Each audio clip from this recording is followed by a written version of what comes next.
Hello all, I'm Dr. Vikrant Kishore and I'll be talking about the Bombay Talkies and the Australia-India connection. While many of us think that the Australia-India cinematic connection is something that has been occasional and mainly explored post-mid-1990s onwards. But I must tell you the relationship goes way back to the glorious studio era of Indian cinema.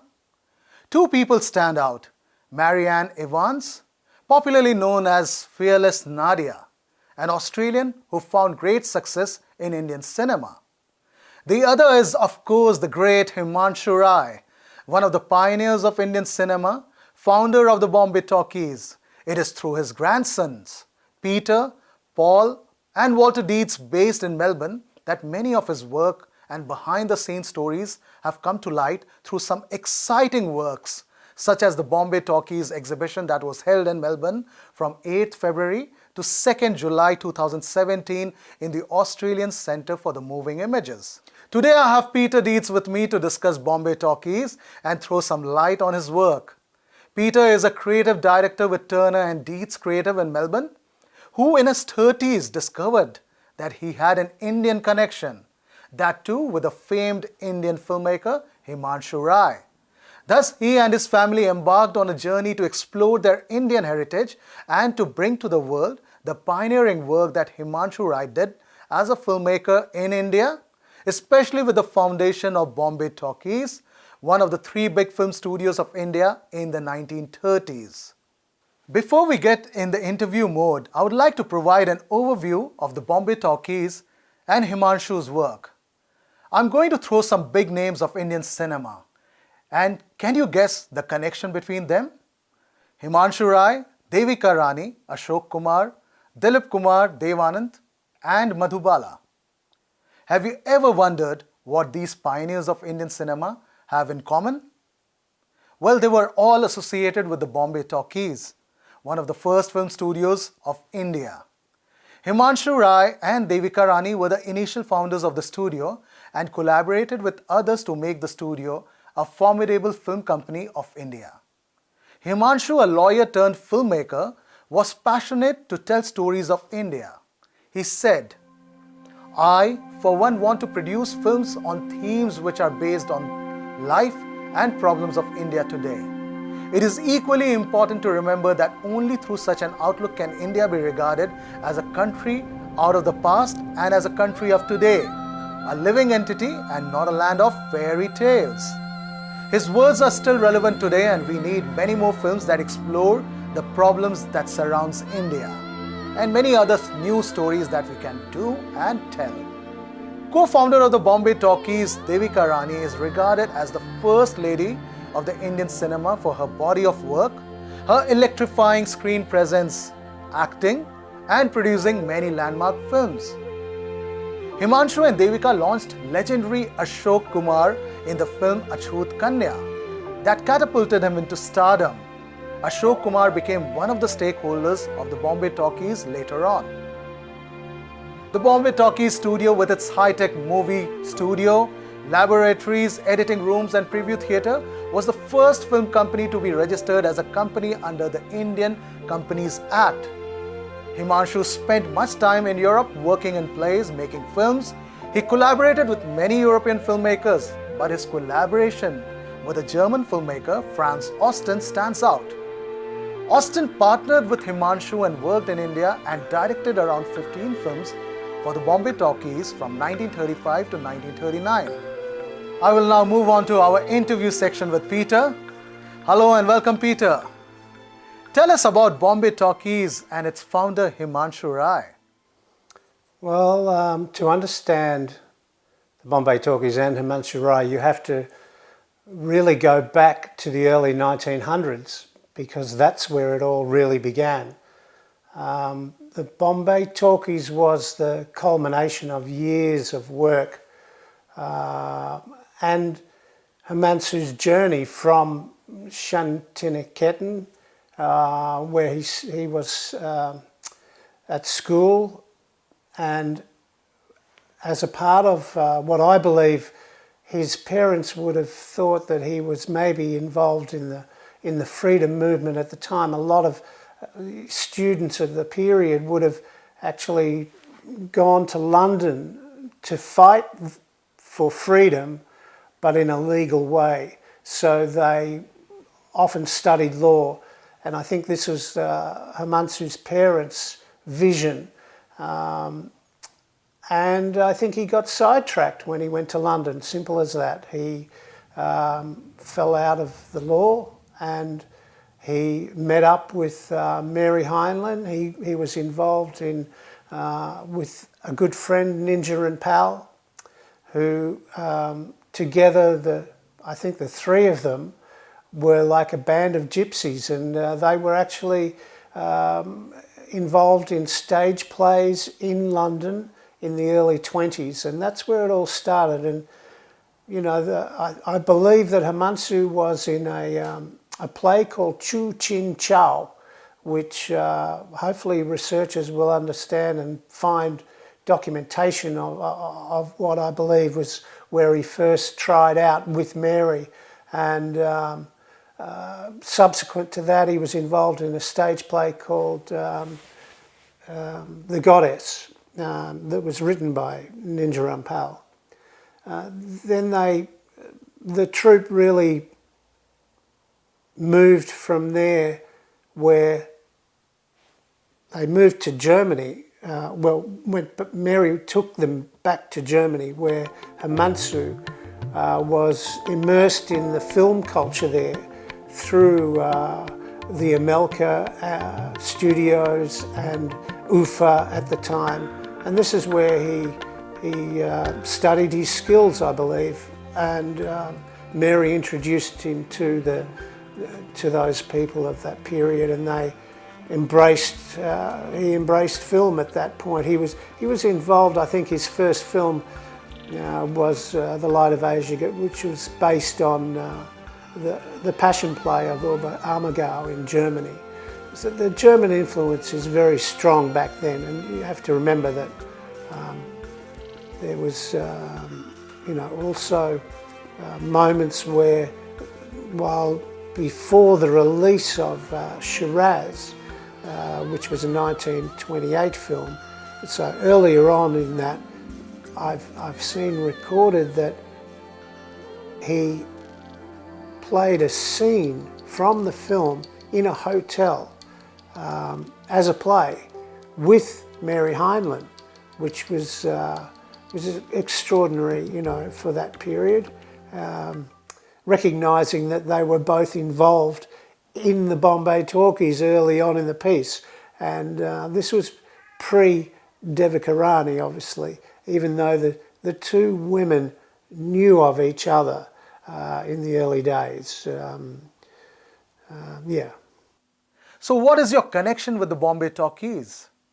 My connection is really that I didn't understand that my grandfather was Indian at all. I found a picture of my grandfather in East Ivanhoe in the family home, and and after looking at the picture, I said to my mum, "That looks like me," and she said, "That's your grandfather." And I said, "But he's Indian," and this sort of opened up a Pandora's box for me. And ever since then, I've been on a mission to follow my Indian ancestry. Obviously, we didn't have the internet, and all those sort of the digital age hadn't come aboard, and it was really going to the library, finding a book here and there, and chasing it down. And we've been ever since on that discovery mission of following and embracing our Indian heritage. It was a very centering moment for me where, it really sort of made sense to me of my personality and how I behaved, because up until then I was considered an Australian of German extraction. So I grew up in East Ivanhoe, and having not had grandparents, I didn't understand what that meant. Only when I went to maybe friends' places and they might have said, I'd say, would you like to come for a family dinner? or I'd say, well, I'll come with you, and they'd say, oh no, but it's family, and I didn't sort of quite understand why I couldn't come. But I guess since in my mid-30s, I've always, since I discovered this, I've always been on a mission to promote my grandfather's legacy as far and wide as possible throughout the world, recognising that he was what I consider the founder of what you call Bollywood today.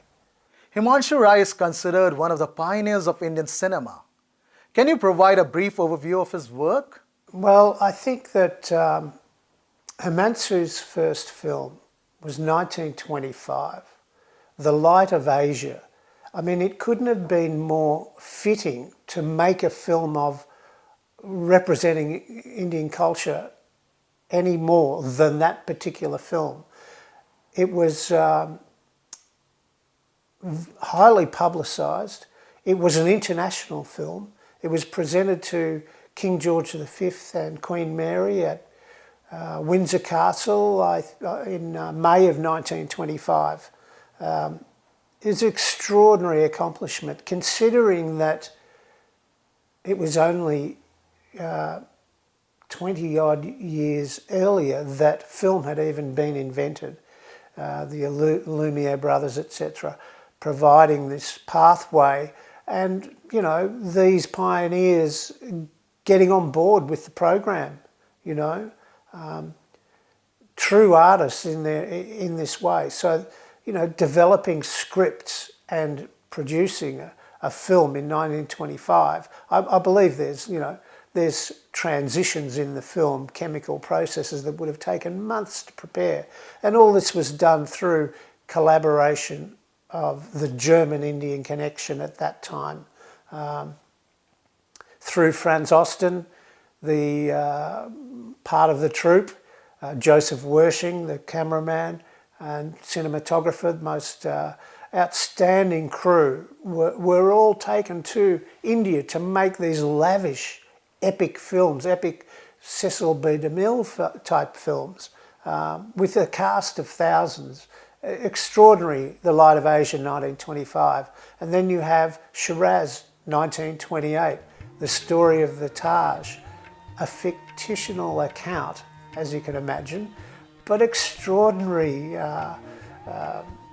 with the amount of beauty that you can see through the live shots, because a lot of it there was no lighting, no sets. It was all raw, and extraordinary performances, I might even add, by Himanshu, my granddad, was wonderful, wonderful. I really treasure this film, and it's now got that particular film has got a new beginning, a new musical score created by Anushka Shankar, an extraordinary, beautiful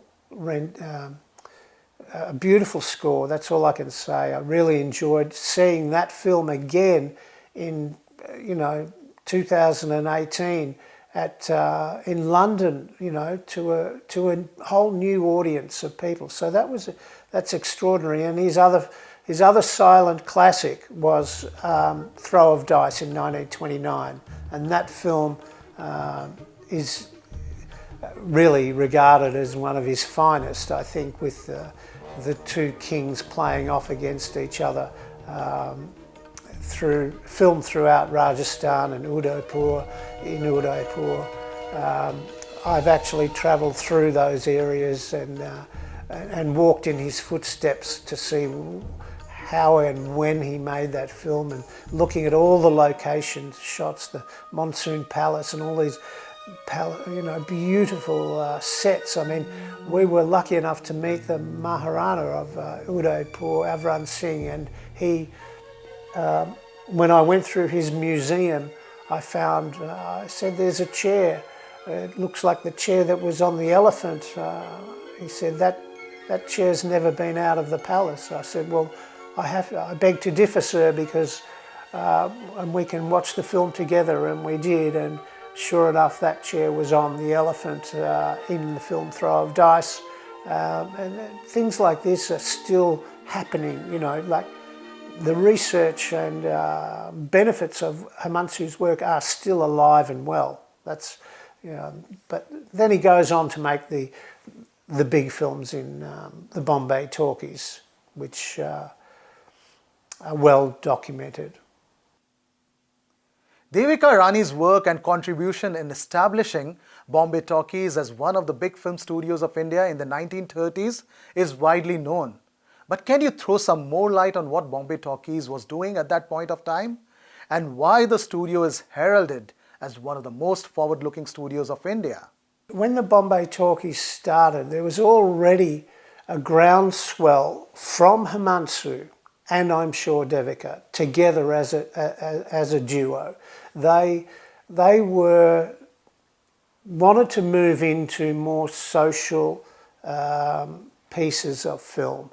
They were very interested in the caste system and how that was being portrayed, and it had never been portrayed properly on film. So, you know, their new films from the Bombay Talkies were a little bit more of a social path. They took a social path. So if we look at Karma, which was the first film just before Bombay Talkies was founded, that had the longest kiss. It was noted for this, which would have been outrageous at the time. Not to say that his early silent films, he didn't have kissing scenes, because he certainly did. And they were with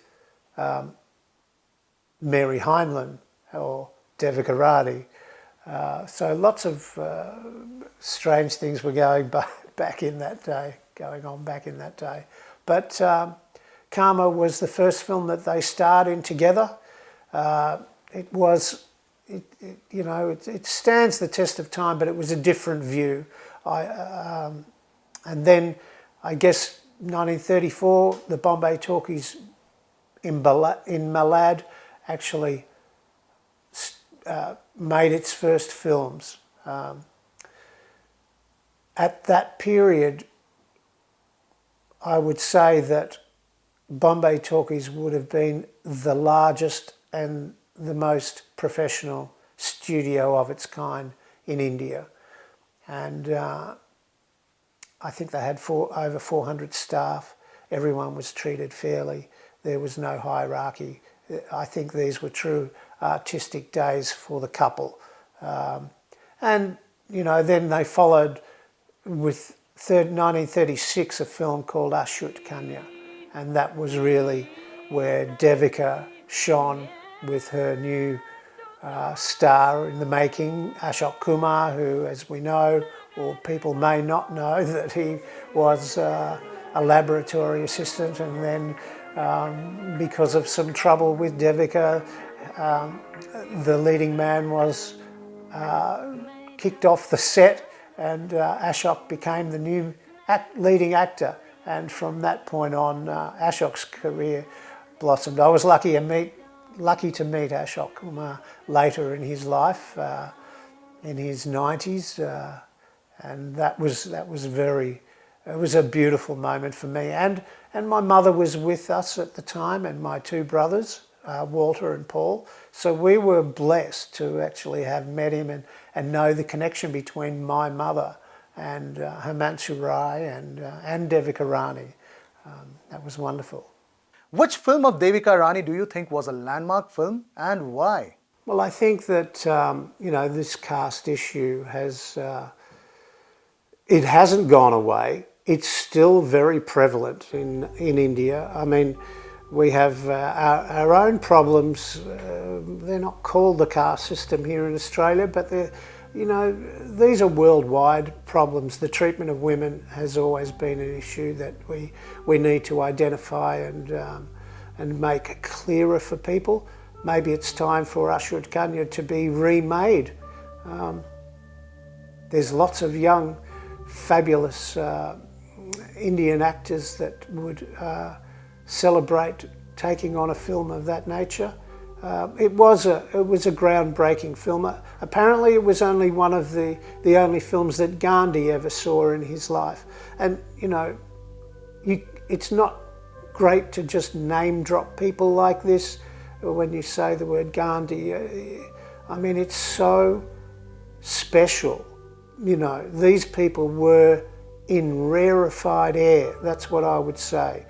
Devika was mixing with Nehru. Nehru and Chandra Bose and Himanshu Rai were in Shanatakan together, I believe. You know, there's lots of research that still needs to be discovered about this particular period. I find it very exciting, and I look forward to researchers to discover this with us. You worked on a special exhibition at the Acme titled The Bombay Talkies Limited. Tell us what it was all about and how did the exhibition go and what was the outcome of the exhibition?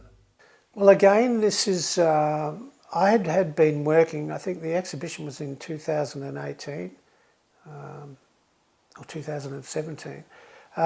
We had tried to move on getting an exhibition up and running to promote my grandfather's legacy, which hadn't really been, the story had never really been told.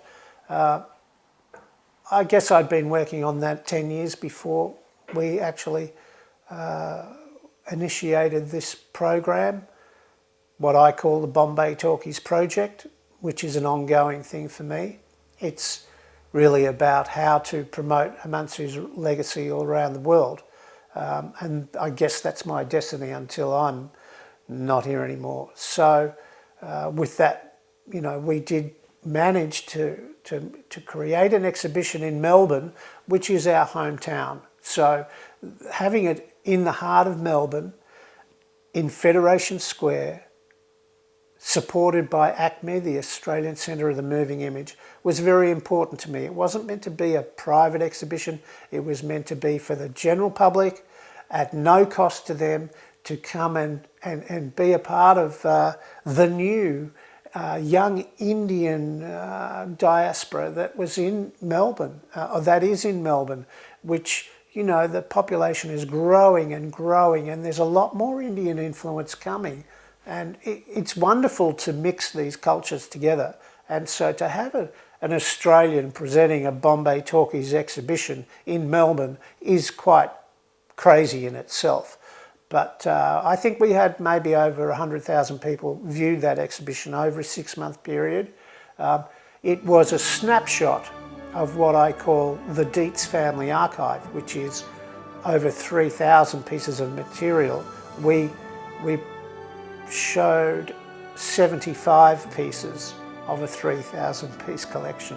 The collection was gifted to us from the Rurik Museum in New York through the kind efforts of Daniel Anton, who has since passed away, a very good friend. And you know, we're entrusted with looking after this legacy. Therefore, you know, that exhibition is what I call a vignette of what is to come. And I'm hoping that maybe through this film that other people will find a benefit to seeing the rest of this beautiful archive that we have, so that we can actually promote it around the world. There definitely needs to be an exhibition in London. There definitely needs to be an exhibition in Germany. And there definitely needs to be one in India, where we would love to bring all of these things back and leave them in India, which is where they belong. But to get this happening costs a lot of money and a lot of time. So I'll leave that up to all the viewers. Maybe they can help us through that. I don't know, but we think it's very valuable. Not just, you know, what is the outcome of this exhibition? It's going forward and presenting new exhibitions to new people to get an understanding of what the real roots of Bollywood were. And so we're very positive about doing that. And I hope, you know, the pre-COVID and the post-COVID worlds are just, it was and is a vibrant cultural mix in Australia for promoting and exhibiting India's film history. What is your view on the current Australia-India film relations? Do you think much work is needed in this space? Well, I think I've sort of answered it in the last phrase, but there's certainly a lot of growth, and we've stalled in the last 12 months because of certain health issues around the world, but that has maybe given us a chance to regroup and maybe to learn how to promote these very important parts of history to a new younger audience, and how we go about that is up to us. As I said, exhibitions are very important. They'll take maybe a different format. We've started a new website called the bombaytalkies.com.au. We'd love to encourage researchers to be involved in our archive. We would like to do as many exhibitions over the next 5 years as possible. We do think that this is all leading to hopefully preserving the heritage of the Bombay Talkies. While other people may have self-interest and other views, my interest and my view is that we would like to collaborate with our Indian diaspora and make more films. When we speak of Ashut Kanya, maybe there is that remake that should be entrusted to a new young filmmaker. Perhaps we can make sure that the Bombay Talkies studios in Malad are preserved. Amrit Ganga, who's a fabulous author who is very passionate about the history of the Bombay Talkies, has written many articles on and tried to steer focus on making sure that the buildings themselves are preserved. And this is up to the Indian people in Mumbai and is that Mumbai/Bombay? I'm not sure. But I really think that they need to be preserved, and if we can help facilitate that over the next period through creating a museum, etc., to bring these gifts back to India, it would be a wonderful gesture. Many thanks, Peter, for joining us. The legacy that Bombay Talkies has left behind is amazing. The work done by it, be it in terms of film production, storyline, music and dance, and the kind of phenomenal actors and stars it produced, needs to be studied and discussed much more. And we hope to keep this conversation an ongoing one. Many thanks for joining us today, and we hope to see you soon. Thank you. Thanks a lot, Vikrant.